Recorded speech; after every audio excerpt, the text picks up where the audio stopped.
If you're driven by flow, this is actually a welcome sight to you.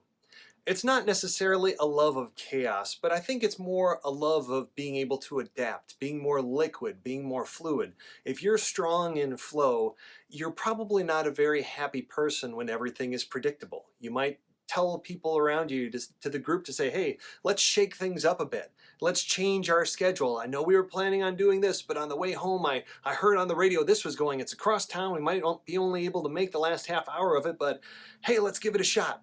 Now, I'm doing my best here. Flow is actually one of my lowest fuels. Like, it is really hard for me to be able to switch gears. And it's hard at times. Life needs to take a hard right, or you're about to hit a wall. You need to stop dead in your tracks and go the other direction. It just takes so much energy from me. I can even value it. There's times where even my wife, she's strong in flow, and I can see I'm in those moments, and she might even think I'm much more frustrated than I actually am, but I'm like, you know what? She's right.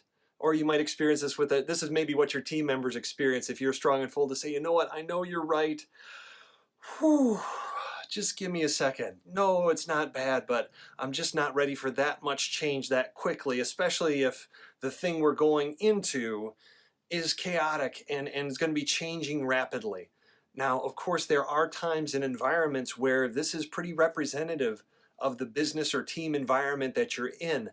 And you need to showcase to this people, it's a trait that others have difficulty swimming in that water, but if they can see turbulence ahead, and you make yourself known as someone who can really stay afloat in turbulent waters, guess who just became a superhero for the situation? You. Now, you might need to be more strategic and find places outside of the context of your team where that much chaos might be hard for people. Maybe you need to volunteer for situations that are a little bit more chaotic, or projects that are going to take a while to get to that steady phase. Maybe you can become known as the superhero when it comes to chaos, that whenever a team member knows that something's going to be in rapid change mode and they really need someone on the team, their little ad hoc team, to stay controlled and to know what's happening, or at least to not go crazy in the middle of all this chaos, there, your talents are very, very valuable. So thank you for bringing it. Find ways to harness it and bring value, but most of all, just let other team members know that you won't be creating chaos for other people. You might be creating chaos for yourself, but you're aware that it's very difficult for other people to swim in your waters.